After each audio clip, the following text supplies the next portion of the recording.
Before we wrap up this session, are there any other questions for the other two speakers? I know she has stimulated all of us to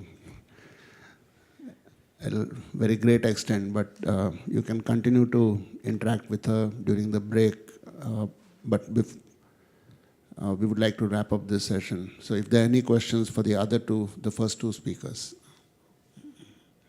Yeah, I have it. Yeah. So, Solveig Fonet, I come from France and I work for INSEM, the French National Institute for Health and Medical Research. During those presentations, you have given 3 different situations and 3 different approaches of getting the informed consent from pregnant women in research. So my questions concern the 3 of you. It is, how do you manage the fact that when the project has started and you have the informed consent, how do you manage the fact that a pregnant woman who is a bit scared and distressed and so on might quit the research, either it is in a normal situation or in case of emergency?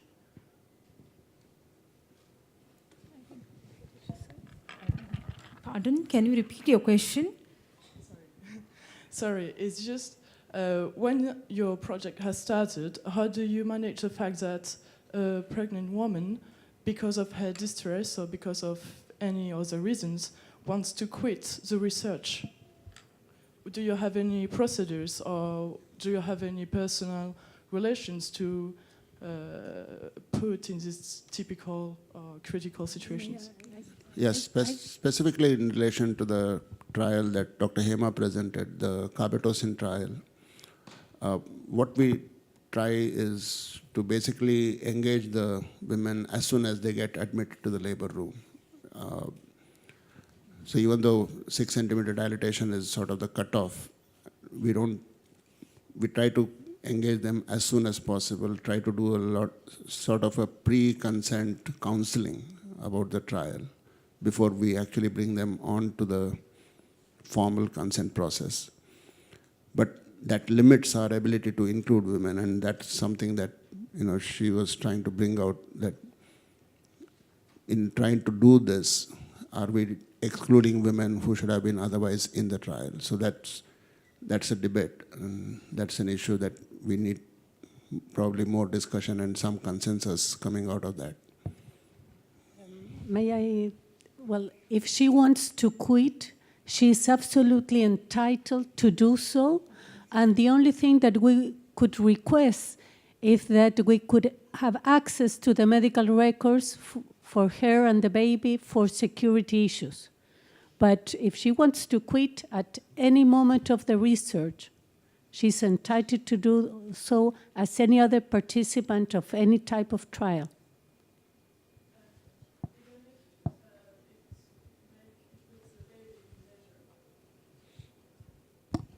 This trial is an interpartum trial where the intervention is done in the 2nd stage. Just 1 minute prior to the delivery of the baby, the mother receives an oxytocic agent, either oxytocin or carbetocin. So I don't think so there is any threat about the baby getting affected by this intervention, because it's an interpartum trial where the intervention is done in 2nd stage, just prior to the delivery of the baby. Yeah, just after the delivery. Sorry. Yeah, my comment is And just to continue, the standard of care is oxytocin, which is the control arm. So she would get oxytocin anyway, even if she's not in the trial. So she will get that. She may not get it from the trial treatment pack, but she will get it from the hospital source. And one more safety measure in this trial was women were randomized late in labor. Though the consent was taken as early as possible when the woman was admitted in labor room with a cutoff of dilatation of 6 centimeters, the randomization process occurred almost when the vaginal delivery was imminent. So till that time, even if the woman withdrew from the trial, it really did not affect the data collection or the outcome of the result, because the randomization was done just prior, when we were almost sure that the woman was going to deliver vaginally. Yeah. Thank you. My name is Paul from Zimbabwe. My comment is directed towards Sophia. You touched briefly concerning the obligations of the sponsors and government, and I'm trying to link what you highlighted with what was highlighted by Maggie in a speech about having to deal with this culture of avoidance. I think in looking at what Maggie mentioned, in trying to ensure that the environment is safe for the pregnant woman and also for the baby, this has implications in terms of the costs, in terms of putting in place protective mechanisms for the pregnant woman and the baby. So in looking at this, we actually need to address this culture of avoidance coming from so many angles. We're looking at the research ethics committees. We're also even looking at the drug manufacturers, but we are also even looking at the funders to realize that for us to actually involve pregnant women in any kind of research, we actually need to realize we need to put in place mechanisms to ensure that the mothers, the pregnant women, and also the kids are protected. We also need to realize that there are so many countries where there is no social security net, where people actually rely on research in terms of accessing good quality care. So people actually make decisions to participate in research so that they access good quality care. And when you actually say that the government is going to bear the additional costs, there is no government to bear those costs. So you're actually looking at research, having to come up with ways in which to support the involvement or the inclusion of pregnant women in research. Thank you. Well, I do think that there is an ethical problem to rely on research to get the standard care that you will need as a population. At least in my country and at that institution where I was working, for example, we have maternal mortality in Chile. It is between 40 per 100,000 women. Neonatal mortality is less than 10 per 1,000. So we do have more or less, although we do have a very difference between some counties within the country, we have the standard of care similar to the, I would say, US in terms of outcomes. So I think that we should be sensitive to the variety of cultural difference that had been exposed here and not have only one view.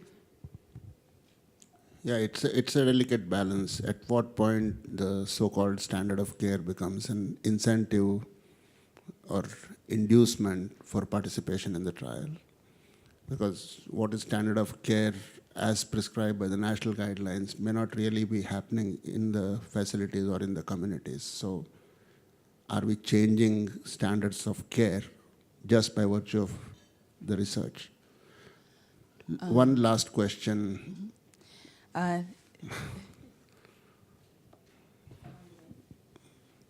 he has been. Sorry.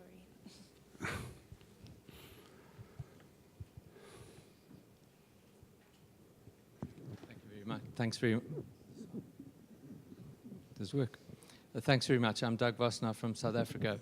The comments, it's really a comment, not a question, but I was just struck listening to the first two presentations, which sort of rang a bell in my head about the kinds of concerns that were going on 15 years ago when we were planning HIV vaccine trials. Firstly, there was a definite need for the trial, so that's not in discussion. And I think the need for research on pregnant women is not up for debate, it's clear.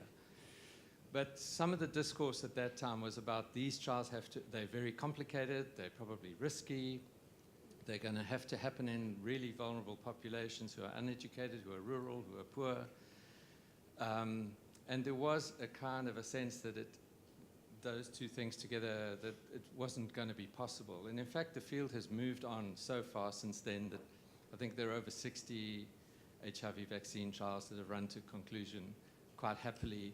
And the agenda changed from saying, can these people consent to how can we facilitate, what do we need to do to facilitate valid and informed and free and voluntary consent. And in fact, the field committed to a lot of social science research to look at ways of firstly measuring understanding, testing understanding, promoting understanding, testing different ways of maximizing understanding and voluntariness in the consent process. And it seems to me that as the Global Forum, we are supposed to be also an agenda setting forum, and I think there's a need for a social science research agenda to look at ways of maximizing the quality of informed consent for pregnancy.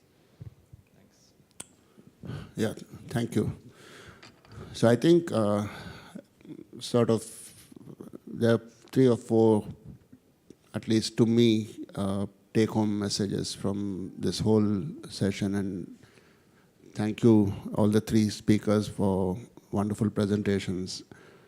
I think the idea is to start engaging the participants even in the antenatal period as far as possible, but that should not limit inclusion of study participants if they show up at the facilities later.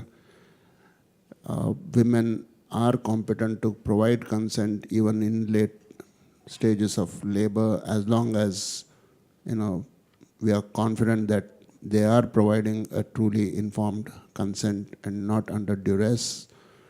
I think the idea of a gatekeeper is a good one, especially in the context where, you know, there is a conflict between the healthcare provider and the researcher, where you are the sole health provider and also trying to be a researcher. You know, most of the participants would say, we know that you're going to do the best for us, so we will go by your decision. So is the consent truly informed in that context? So that's another thing that, you know, we need to, you know, look at. And we have to be cognizant of traditional practices in the communities, especially if those are perceived to be harmful. How do we handle those practices? Do we educate the communities that they should be desisting from those harmful practices, which by itself may be an intervention? So those are, I think, some of the lingering questions that came out of this morning session. So thank you one and all for the excellent participation and contribution.